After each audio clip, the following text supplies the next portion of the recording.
All right. All right, everybody. We are officially recording. It's so good to see you all. Let's see.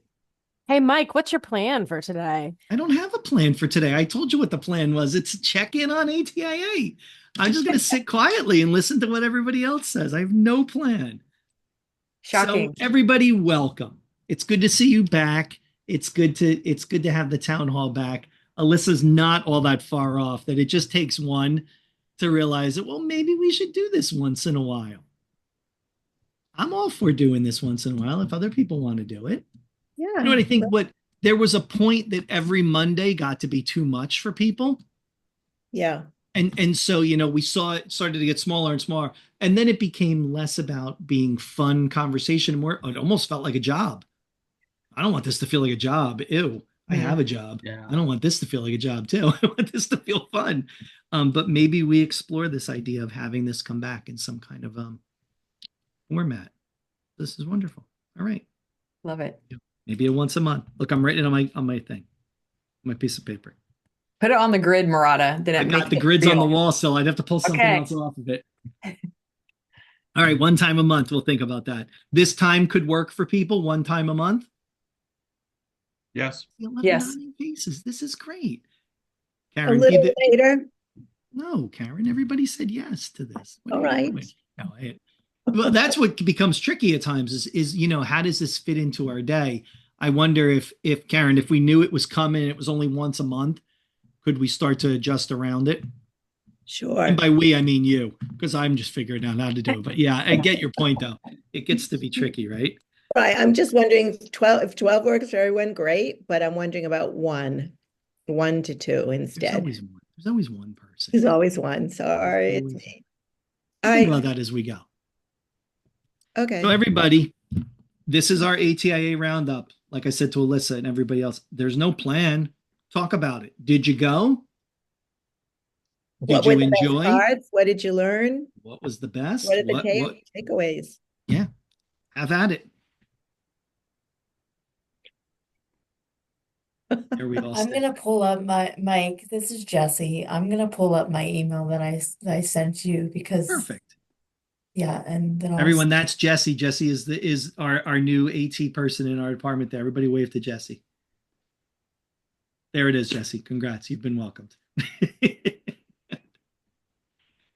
Jesse took some time and went to the virtual event because she wasn't able to get to the in-person timing wise. Jesse just started with our department, so to drop a trip on her was a little much. So we did the virtual event. Is Naomi still there? Naomi's still here. Okay, Naomi. good. While Right. Jesse's queuing up, this is Judy, and I got a chance to moderate a cooking and AT session, which I thought was very interesting. I would like to see more of that because we all know if we work in public education that those kinds of classes aren't always available anymore. And we also know that part of the indicators of success for a lot of our individuals with disabilities are those social skills and everything else. I mean, they can learn a trade, but if they don't have hobbies, if they don't have things to talk about, if they don't have self-care skills, they're not as prone to meet with success after graduation. And so this was a very interesting session I think, to have offered. I would have liked to have seen more of a continuum. I think Scout and I talked about that a little bit afterwards, a continuum of devices that were used as opposed to the really nice high-end ones that you can purchase, and a little bit more information on a continuum of recipes and things that are available. They indicated that they were using some recipe books and indicated that Accessible Chef Scout wasn't always the best recipe support. So Scout, I'm gonna be quiet and you continue. A DD population, and their program seems to be geared more to an aging population, correct? Yeah. Judy, Yeah. what was the name of that session? I'm going to go blank on it, but I'll look it up and I'll what put was it the in. name of that session? Yeah, give me a second, because I was actually just which one was it? No, not that one. Everybody stare directly at I Scout. know. That'll make it easier somehow. I'll check my email too. Yeah, I There- can pull it yeah. up in a second, but Was it called adaptive cooking? Yes. Access. Ding, ding, ding, ding, ding, ding. It's the app, man. Use the app. well, my adaptive calendar has so cooking. many things on it. I have to find out which one. I know. I just did a search on cooking. was- Adaptive cooking, accessing meal prep through AT.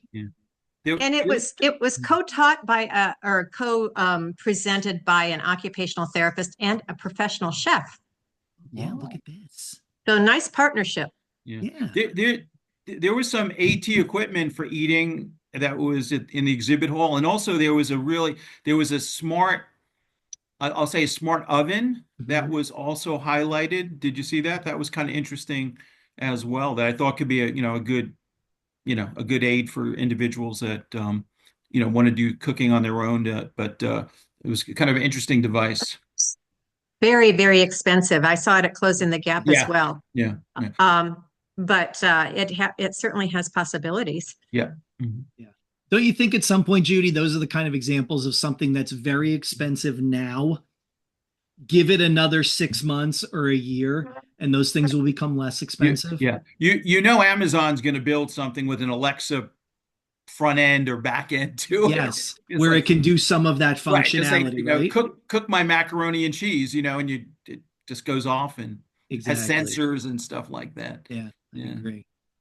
And in the long run, it's probably cheaper than eating out, but the long run is not always what people can afford. Maybe Right. not as much fun, but yes.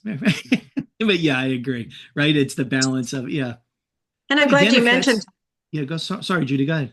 Oh no, because I'm going to interrupt everybody. I'm sorry. go ahead. But I'm glad that you interrupted, that you mentioned better than eating out, because that's another thing that's missing a lot in our public education, as well as people are so busy getting the therapies and the other things.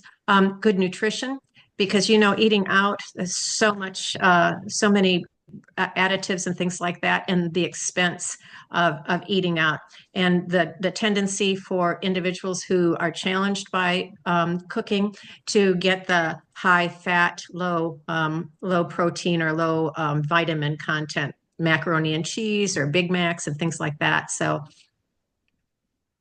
Thanks, Judy. Appreciate it. Awesome. I would like to play devil's advocate for eating out for people with disabilities. I know it is expensive, but there's certainly a social component that is often overlooked, and a more inclusive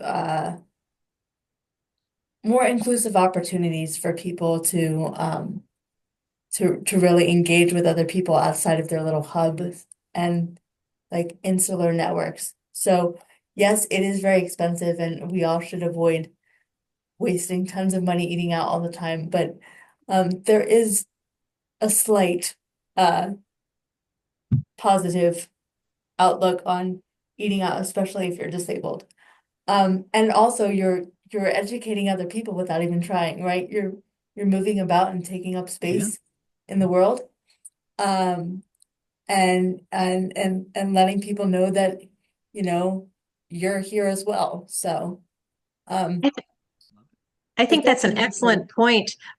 They also did bring up the fact that being able to cook as a balance to eating out allows some of these individuals to contribute to a social culture of their parents or their partner or their children, being able to provide for them. They gave the example of a gentleman that was not able to be employed, and this was what he felt his contribution was to his social circle. So I think your point is well taken. I think that there's a lot of different facets to learning to care for ourselves and to have good nutritional awareness and good social skills and everything else. definitely. Makes sense. All right, Jesse, did you find your list, or should we? I find did something else? All right. find my list. If It you is all one thing off your list. are Let's ready hear it. for me. You just want one thing at a time? Yeah, and then we'll pepper them in throughout. We'll come back to you multiple times. Okay. Well, I'm going to give you my most controversial list item to start off with, because why not? What I think is my most controversial item, perhaps not. So I loved all of the sessions that I went to. They were all very informative and I learned a ton. One of the things that I noticed in terms of something that could possibly be improved upon was there was a very informative and very like scholarly styled session on AT and capacity building. And the information was great and like super useful, but the material was not delivered in plain language at all. And I left this session thinking that a session that is all about building capacity could in fact have been more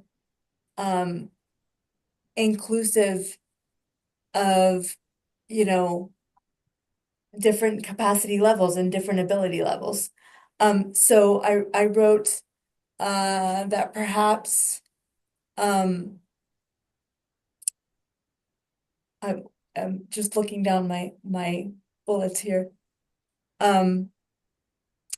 Perhaps even though there is a section when you register for these sessions that tells you the level, like intermediate or whatnot, something like a capacity building session could have really served people who are more at an introductory level. And the level of accessibility when talking about building one's capacity could be more inclusive rather than exclusive. So while I don't have the plan written out as to how a more accessible version would look, I did think that was really important to point out, especially because I noticed that the speaker was delivering such good information, but she kept gearing it towards those who assisted the people with disabilities rather than people with disabilities themselves, in addition to those who support people with disabilities. So really just taking the same information that was gathered, same kind of content, and really trying to figure out a more accessible, inclusive approach to delivering the message. I like it. I don't think that's controversy at all. I think not controversial at all. I think it's a good reminder uh, for anyone, whether they're when they're putting these things together or putting them out there into the ether, making sure that you've provided entrance points for different people at different levels to participate and gather something from this, and take something from it. So making sure that we were in something else and someone um, gave us like a jargon alert, and they were like, "Oh, that's jargon. Let me tell you what I mean by that." Right, and just a reminder of doing that, I think is really important. I think it's a good comment. I think it's something we should always remember. And anybody who's in the group, there's actually quite a few um, presenters in the group here, so that's always a good reminder for us as we go forward. I like it. I think that's great. Other thoughts that people had? Thank you, Jesse. That was great. Hold on to I your list. was We'll come back to you for something else. Yeah, I was interested in first of all, I mean the exhibit hall was huge compared to previous years, which is great. And there I think well, I was saying a lot more companies focusing on literacy tools, and a lot of the companies are were from the UK as well, which was kind of, which was nice to see. So that was good. I mean, I mean, I've just I've worked done some work with Talo, and they were there, which I think is a really interesting tool for high school, college students that have reading comprehension, disabilities. There was also the company. They have a strange name, but they have Pigeon Messenger for note taking. Was there with AI and transcription. So yeah, so it was kind of exciting. A pro study was there from the UK. So it was great. Yeah, it was a great I thought it was some really interesting exhibitors that weren't there in the past. Yeah, habitat learning. Thanks, Kelly. Yes. Yeah.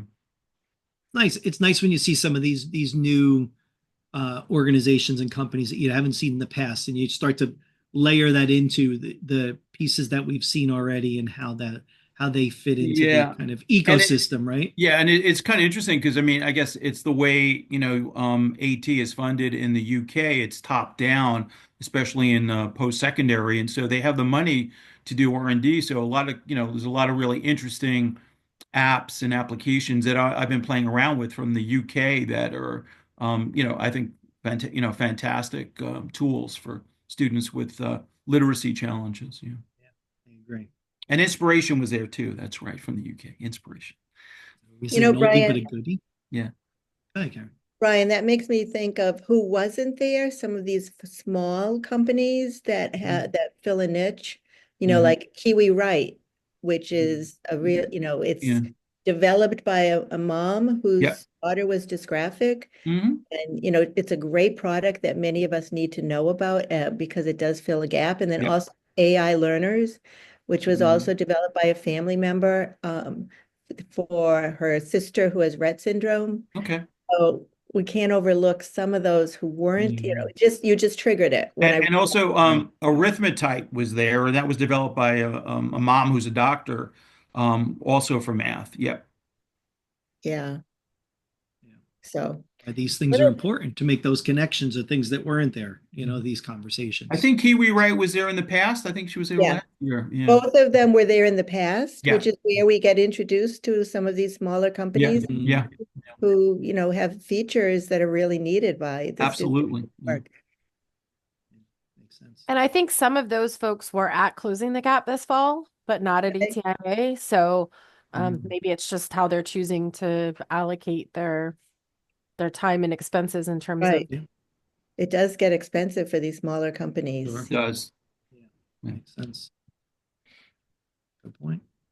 Love it. Well, there was a lot about comprehensive literacy, Project VC. That was a great session about, I don't know if anyone has started using it. Project Virtual Coach. I mean, it's been what, 7 days, 6 days? So yeah, it actually in one form came out at Closing the Gap. Dr. Erickson was the keynote at Closing the Gap in October.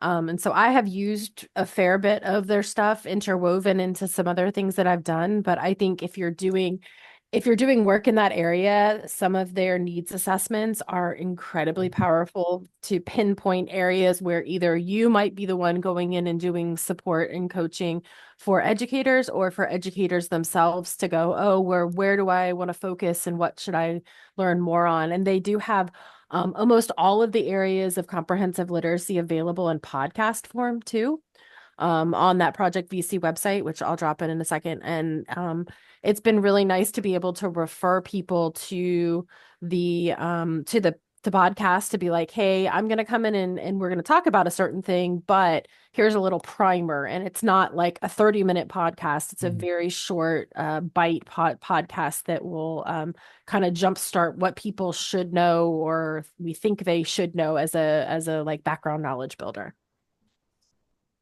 Yeah, definitely drop those in. Oh wow, you're fast. Holy cow. You didn't even get a chance to finish saying, Alyssa, whenever you're done, if you could put those in, that'd be great. All right, everybody, there they are. Good work. Love it. That's great. Other thoughts? What do people, what either did you see that you want to share with everybody? What are questions you have? If you weren't there joining us, this is your moment. Pick the brains. So this is Kelly. Get a shout out for Ed Camp being the 10th year. So that was a really fun celebration. That And was fun. yeah, so many great conversations. Even when we needed, well, we didn't need to, but it would be time to switch stations. People were so engaged in conversations that they just didn't move. And that was great. It is great. And then what do we all do? We just say, all right, well, all right. And they just keep talking. No, I think it continues to thrill me that as many people come as did in the past. And I think that's really great. And the fact that it's different people, there are the your stalwarts that always will show up, and that's great because we value the idea of that way to learn. Um, but for everybody who was there, how many people were new? It was most of the group, which is great. 90% of the group, 80% of the group, which is awesome. And I Yeah. think that idea of giving new people to the either new to the conference, and out of that group that was new to Ed Camp, a large chunk of those people were new to the conference too, which I Hmm. think was really great because it gives new people that opportunity to find a space, a space to connect with people, a space to learn with other people. For some people, I mean, how many of us have gone to a conference by yourself and you need a space to Right. connect with other people, like, or else you just end up latching onto somebody or eating by yourself or walking around by yourself. And to have opportunities to find ways to see a group of people that are just as interested in something as you are. And it's kind of a low key way to interact with somebody, I think is so great. It's the best. Agreed. Love it. Love it. Thank you, Susan. That I was have good to give a stuff. shout out to Jerry, who's was not at ATIA, but he was at FETC. So at FETC, Jerry, hey Jerry, shout out to you. He had this digital name tag that he would change and put things on there. I'm like, where did you get that? So I was like, I ordered one on Amazon, $20, and you can change your name tag to be anything. And Jerry, you and I need to make commission off the sale Oh of my God. digital name badges. So I'm going to put the link into the chat because they're so fun. It was great. Jerry, you created a monster with that name badge. I've never seen someone so happy with a $20 purchase in my life. That's the most excitement someone's ever had. It was great. And It Well, I was, Mike, tell you, go ahead. students' faces light up when I go in with their birthday message and things of that nature on there. So it's great in the classroom too. It really builds a lot of excitement. I love it. Great idea. Oh my gosh, Look, Jerry. she's reprogramming it right now, Jerry, as we I speak. am. She's sitting there reprogramming it. Mike, I dropped in the chat the slideshow of our Oh, 10 great. years Thank you. of Ed Camp. I published it to the web and dropped the published link in there so you can kind of see from 2015 on all the Yeah. fun we've had at Ed Camp. It's really funny. You think about the Ed Camp, and I saw Caroline is here in the bottom.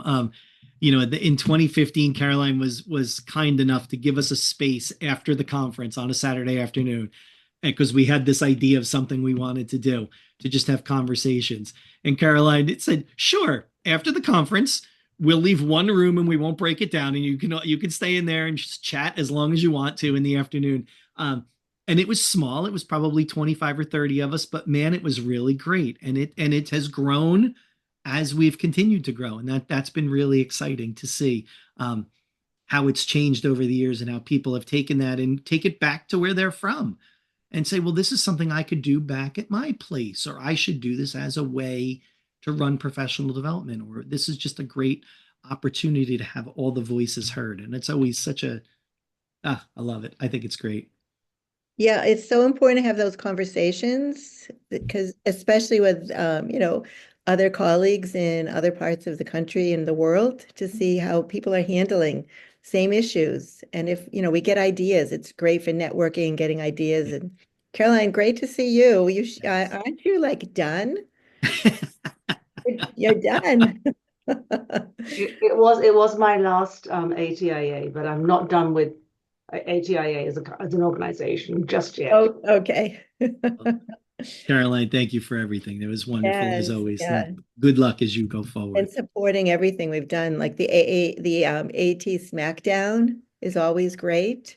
And that has continued in different iterations. This one was Saturday morning and lots of, and this one worked especially well, I think, with the incentive of giving a half price conference registration for next year really got people out of their seats. That was a great idea. Thank Yeah, you, David.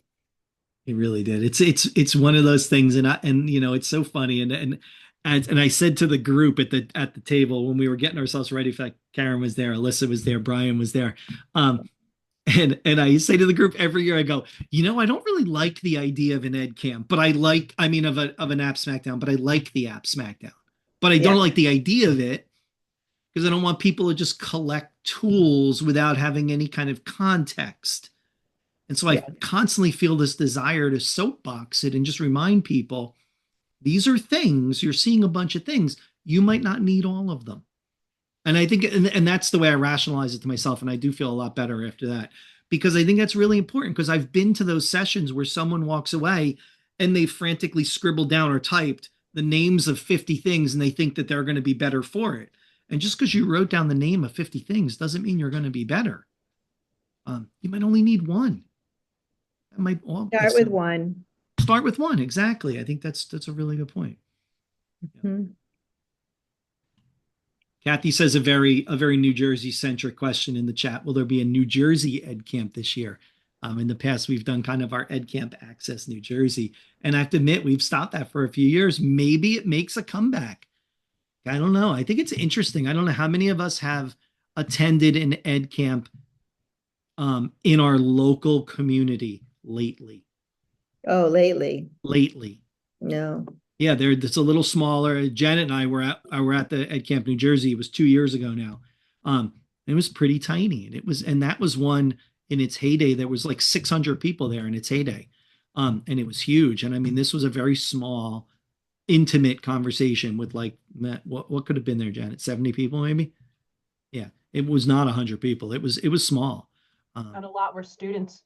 Yes, and a lot of it we found were students, and also it was held in a school district, and they made this kind of their PD day.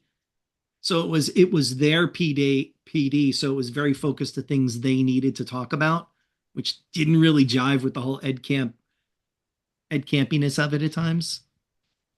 And I do think our virtual Ed Camp 2021, what year was that? ATIA 2021, I think. Yeah.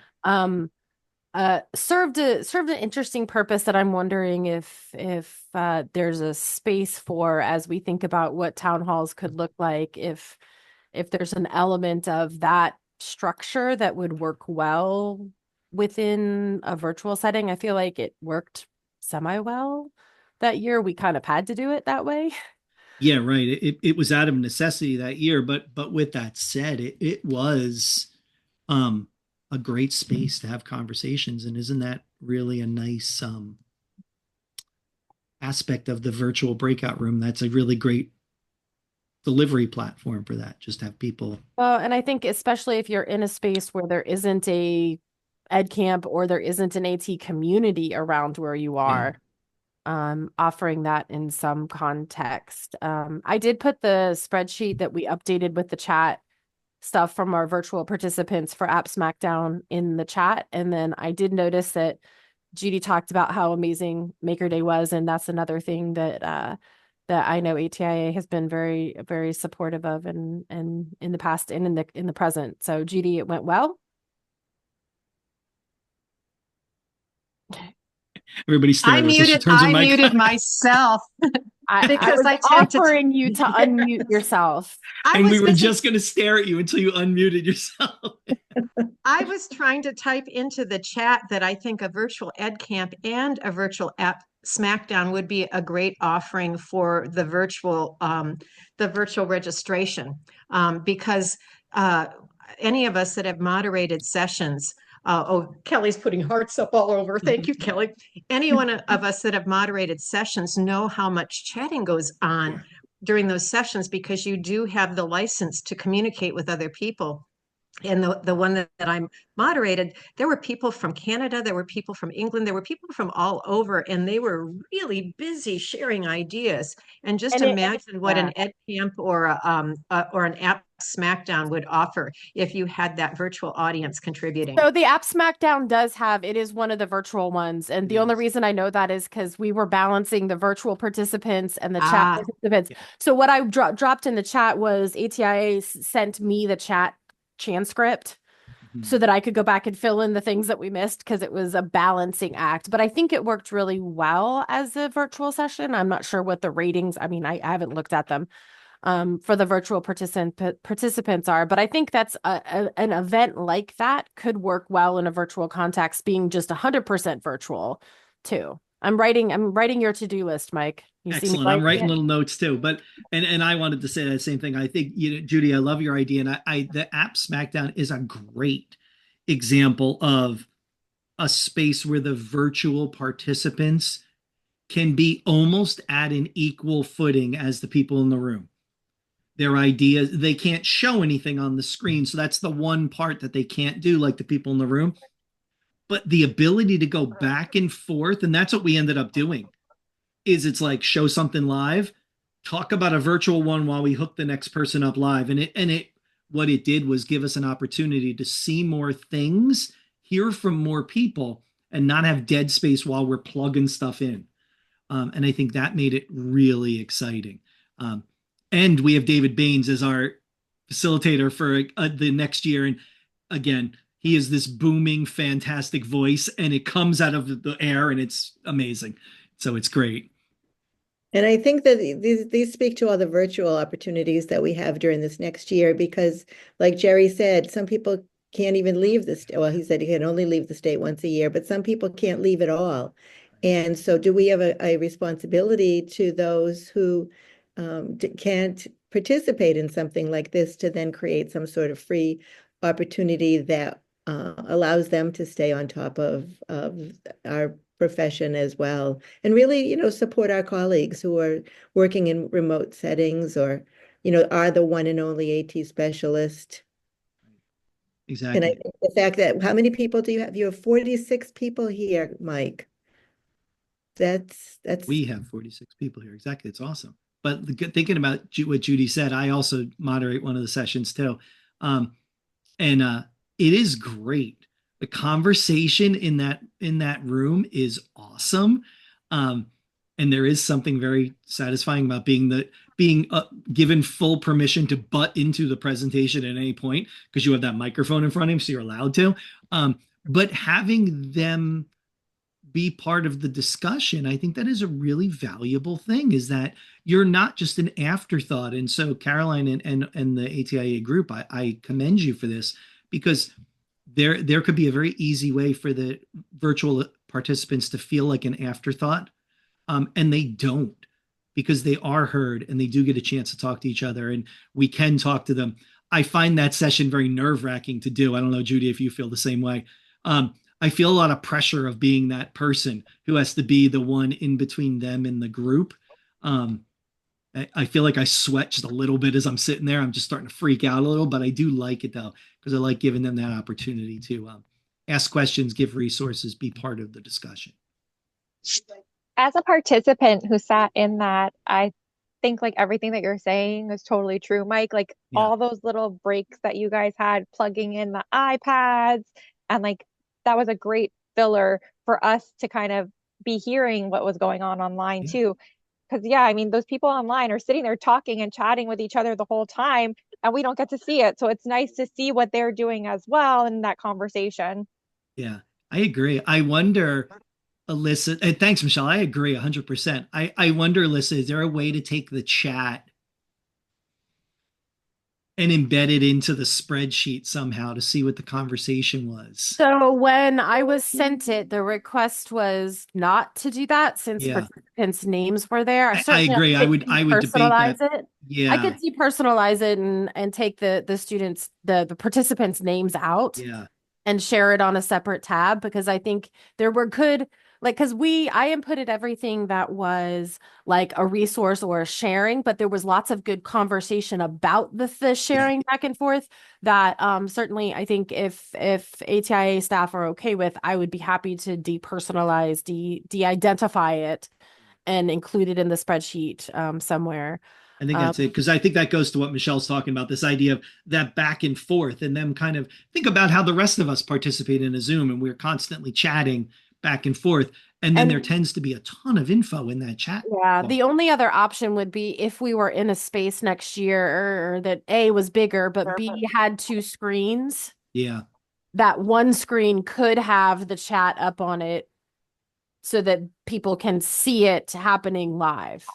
Yeah, that would be I fun. was just thinking that exact same thing. That would be really cool to have two screens side by side going. I mean, to be honest, we need a larger room anyway, Becky. Just FYI. I like Becky is in the that out side of the there. chat. If you're not looking, Becky's in the chat. She's like, noted. This is great. Thank you, Becky. I will say, if you're going to do that, I would suggest inversing it, because the black screen with the white writing is a whole heck of a lot easier to read in a conference setting. I had a conference where they did that and you could barely read any of the black.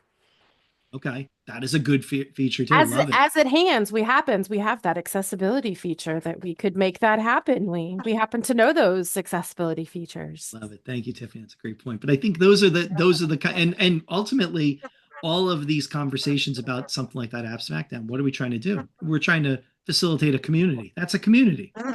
How do we do that? How do we make that happen? I think that's great. I love it. You know, Mike, as much as I loved ATIA and everything that was there, I did get some feedback on something that could be improved on. And I don't know, it might not be able to be improved on, but I wasn't there last year, so it may have been done that last year too. But this year, by having those half days instead of 2 full days, those people who are there are not able to earn as many CEUs as they could with two full days. And some people rely on those CEUs. And I don't know if that was ever considered, but I did hear that. It's like I went to every single thing and I could only get like 13 CEUs in because of those 2 half days. So How I many don't would know you if have that's a gotten before? consideration or not. It was closer to 20 previously. Is that I what don't it was? remember the Okay. exact. Yeah, Yeah, you Lori, could but- earn a lot more CEUs, and Yeah. it matters to many of us. That's interesting. I'm sure there was a financial piece to it, or I'm sure there was a good reason that somebody thought about, but maybe they didn't quite consider the fact that people are going to be earning a significant amount of CEUs less. I was helping out one of the companies in the exhibit hall, and even our hours were like way down. I mean, it didn't seem like we had enough time to really exhibit. I mean, it was cut, the hours were really cut back. It's interesting. I think these are good conversations to have, right? I think now, Lori, you're a New Jersey person. You can use our ATIA Learning Center. That gives you the ability to get. Oh, here she comes. I see her. She's talking before her microphone even goes on. Here she goes. She's typing away. All right. So if you're a New Jersey person, you can use our ATIA Learning Center subscription and get your CEUs also. Hi, Lori.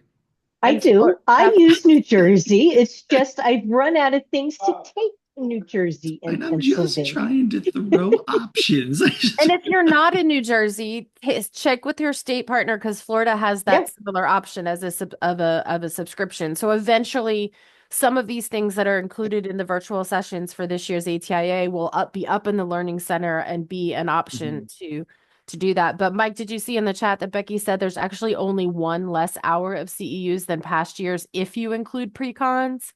See that, right? So it's about the same. Yeah, if you pay extra for pre-cons, but if you don't, it's a lot less. And also, I'm okay. I'm in New Jersey. I can get it through ATAP, right? That's the right kind of answer for anything, Kathy. I'm okay. I'm in New Jersey. You can just stop right there. It's fine. I get that.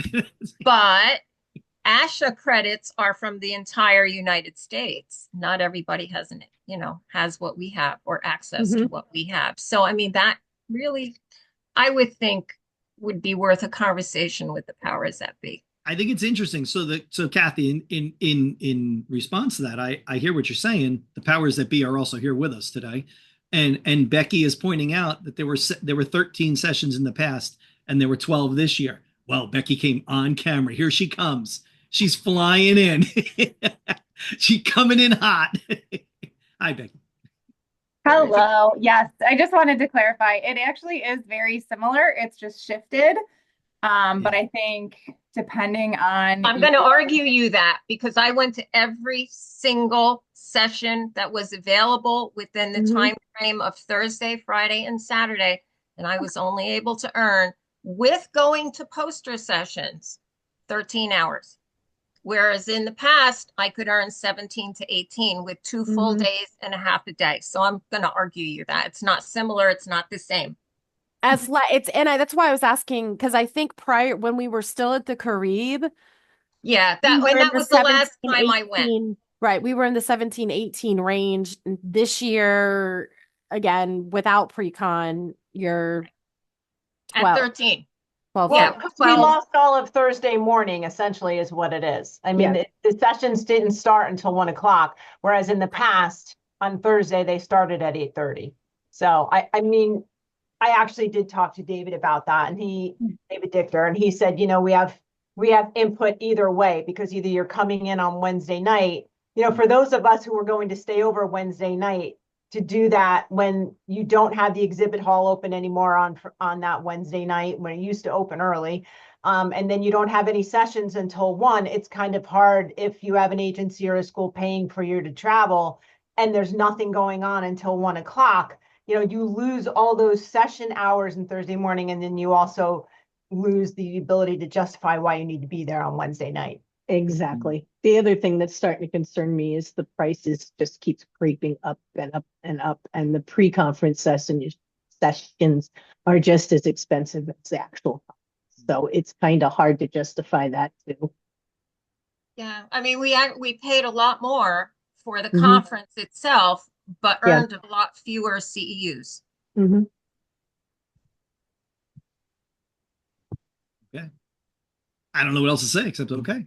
I hear you guys. And I've heard it from a number of people. It's not, just my own observation. I did hear it from a number of people. So Yeah, it does seem Becky like the appreciates. Thursday morning could be utilized more effectively. Yeah. Yeah, I think if we could add something for Thursday morning, even if it started at 10, that would justify Thursday a little better to certain employers. I'm lucky where I am, but I know other people had to travel Thursday morning. They weren't allowed a Wednesday travel day to be there ahead. So they were rushing around and traveling with suitcases in arms. Or if they did do a pre-conference on Wednesday or presented a pre-conference, then there was the dead space Thursday morning, which I mean, recovery time is good when you've did a pre-day, but I'm wondering if there could be some option there for either vendor time on Thursday morning, or one group of sessions that's happening at the same time as the half-day pre-con. I don't know.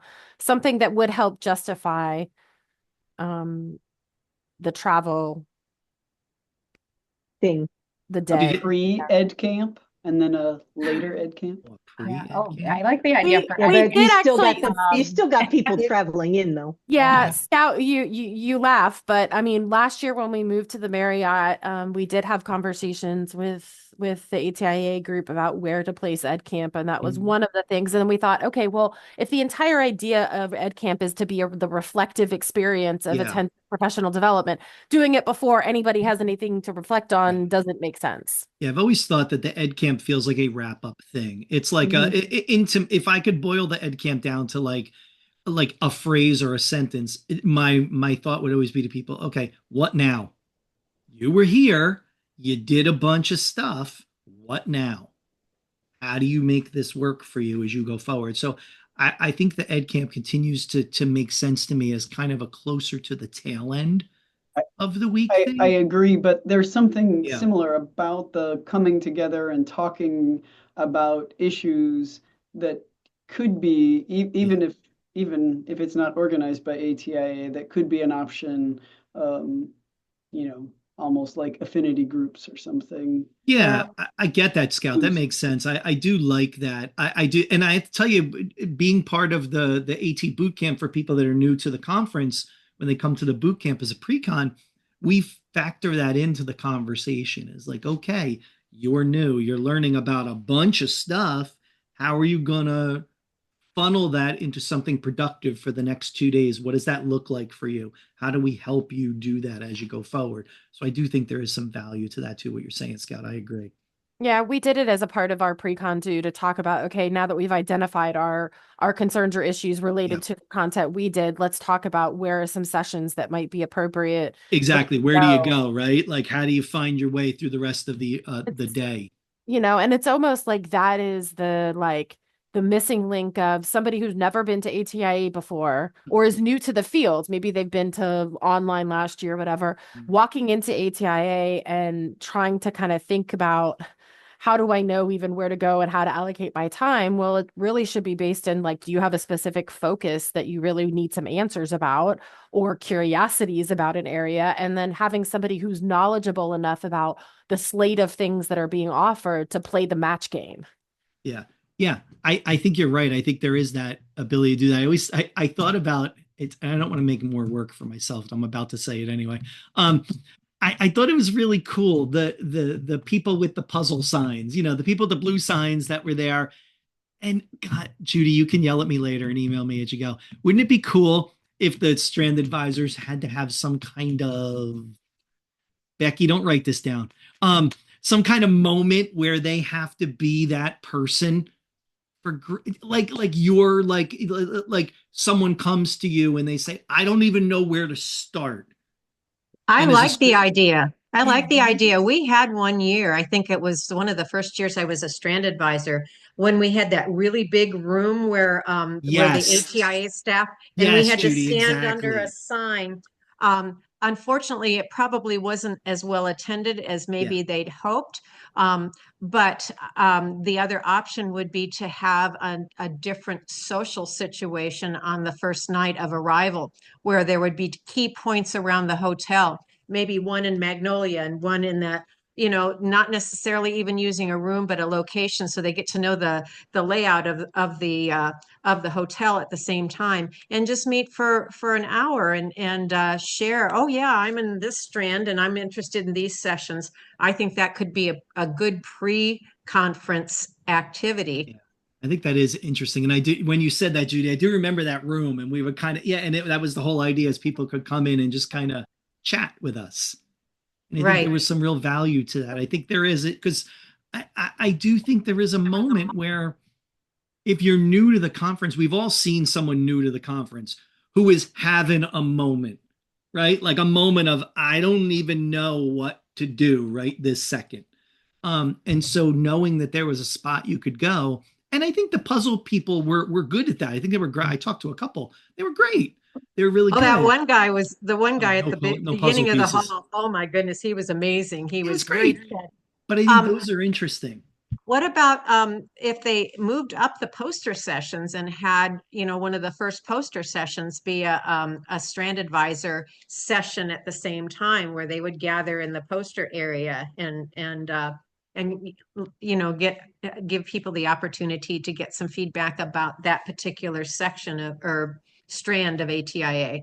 And I think even if because the poster board areas are already up, and maybe if there's just one gigantic version of the schedule, to where if somebody's saying, like we used to get the paper versions that are color coded and Don't even everything. start. I could get my soapbox out right now. Don't even start me. Becky, are you writing this down? Don't even start. Oh, the paper.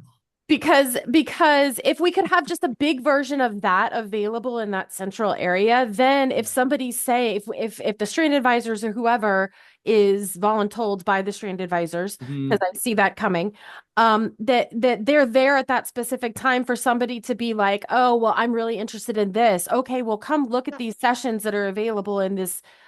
Just a way to kind of make the connection of like, you're new, you've never been here before. And not only can we help you figure out where the session is, but also like maybe have a conversation about how would you figure out which sessions to go to. Right. Right. And Which to go which back, makes sense. Yeah.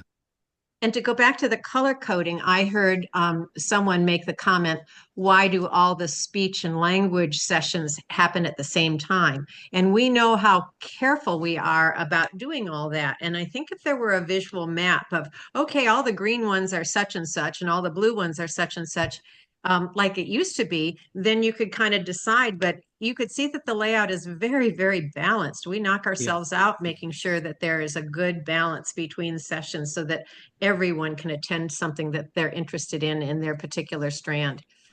I agree. And I think, but I do like this idea. Maybe there's a conversation here for the strand advisors and what that looks like going forward, because one of the things that's been really nice about being part of the AT boot camp, and even the session that we did, Alyssa and Kelly in the group, when we did the ecosystem session, these are people that are new, and you can have a conversation with them, and then they know a friendly face as they're going forward.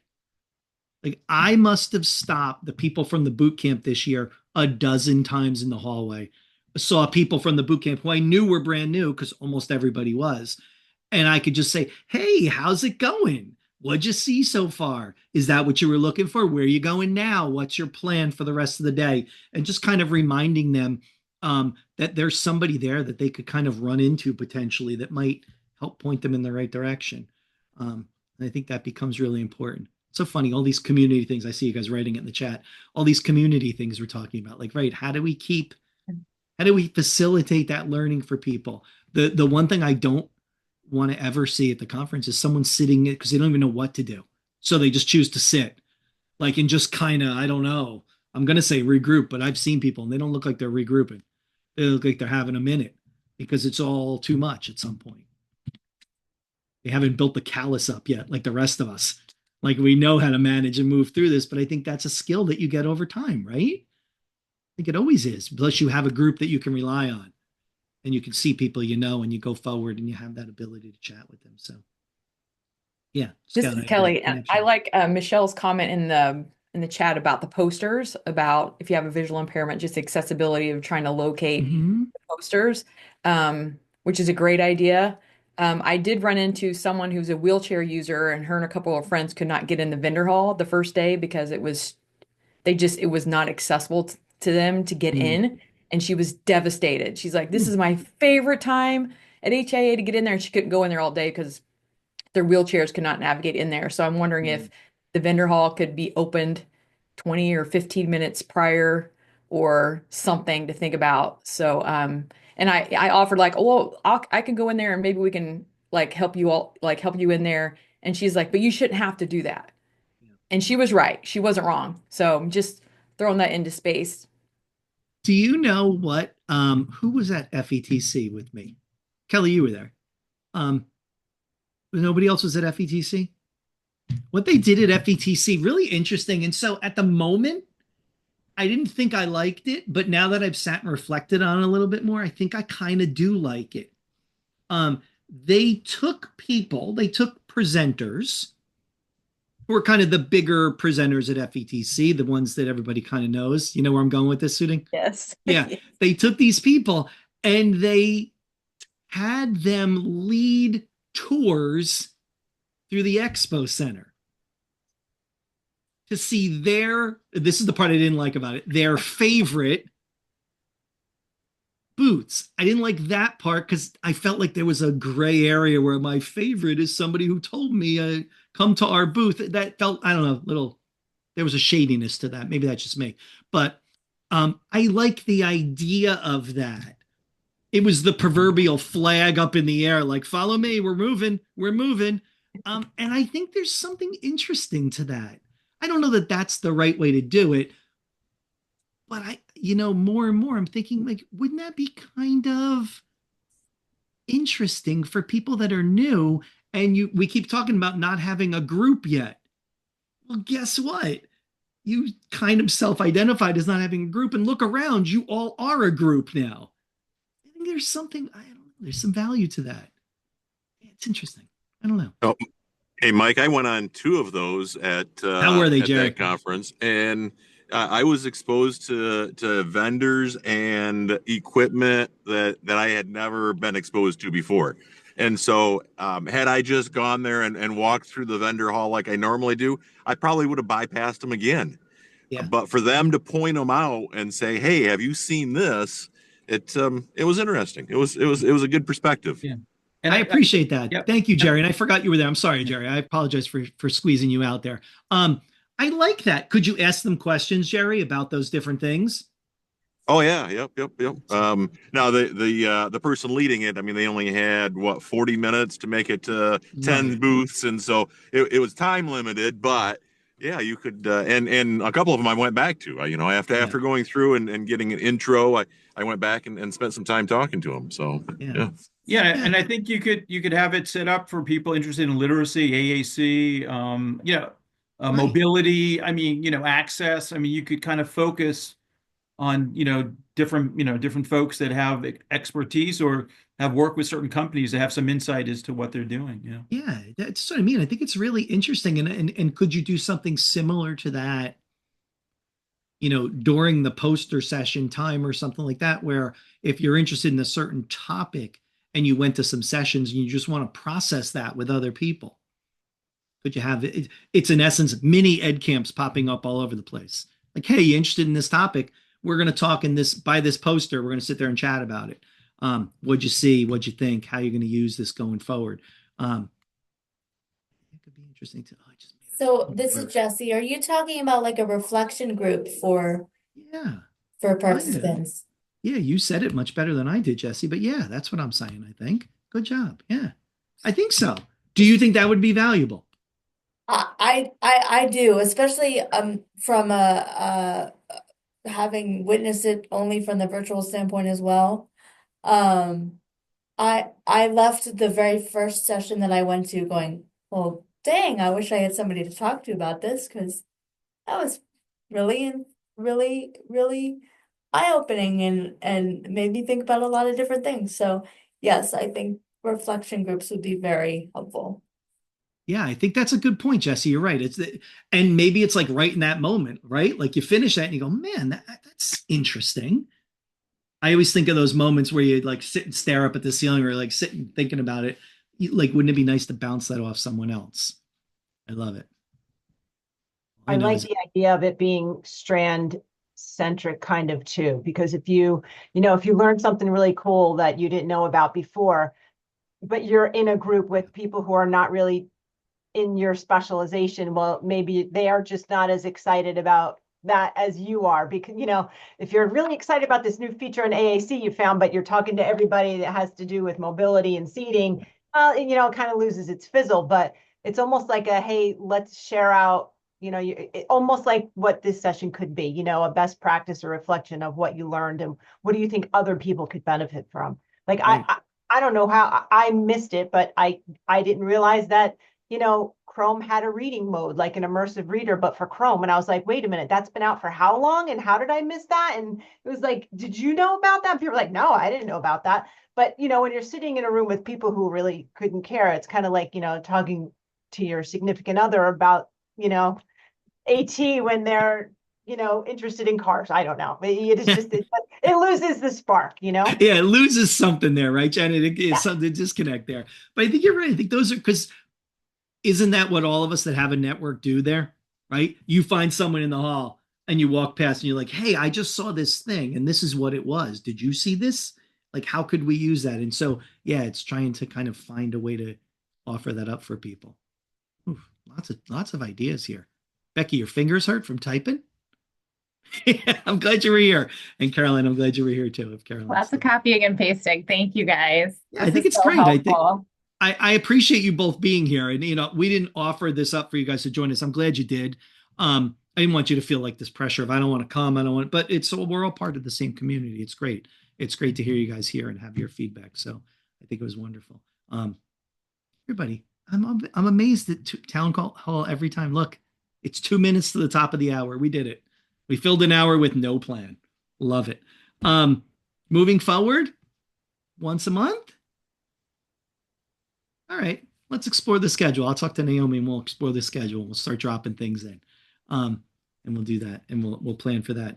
And I'll put on the grid the idea of a virtual ed camp so I can stare at it for a little bit. All right, Suiting, you've now been voluntold to help. So good job. Get a grid going in your office too. But we'll think about how to do that because I do like that idea. I think we could do that a lot. I think, reach out if you want some support for that too. Yeah, maybe halfway good. through. I love that, Becky. Maybe halfway through the year, kind of like it's been 6 months since you were at ATIA. Let's check in. Has anybody implemented something from a session? Anybody want to talk about something? I think if whatever 6 months is, I don't know what that is, but we did it in 2021 and we did it without really any planning time because we just kind of tossed it together. So I'm sure with like not this much foresight, we could make it that much better. Congrats. You've all been voluntold. You'll all be part of the solution. Yep. Now. So thank you for all that. Congrats, everybody. I'm going to leave the meeting and do something I saw at one of the maker sessions which is use this track for on arm support. I Love love it. that. I love that. Matthew had a good idea of trying to time it before submissions are due. So maybe we can encourage some ed camp conversations to be conference presentations. That's a great idea too. I like that. I like that a lot. Um, and Scott, I'm very invested in your slide over there. I really want to see that when it's done. I've been known to take apart my fair share of filing cabinets to use the slide, so I'm very much into that. All right, everybody. Well, thanks. It was good seeing everybody. Thanks for joining the conversation. And we will. So somebody said is voluntold edible as a word in an AAC device, and it is in fact a word. So start using it. It's very important to use. All right, everybody. Have yourselves a great day. It was good seeing you all again. All right. And we'll see each other soon.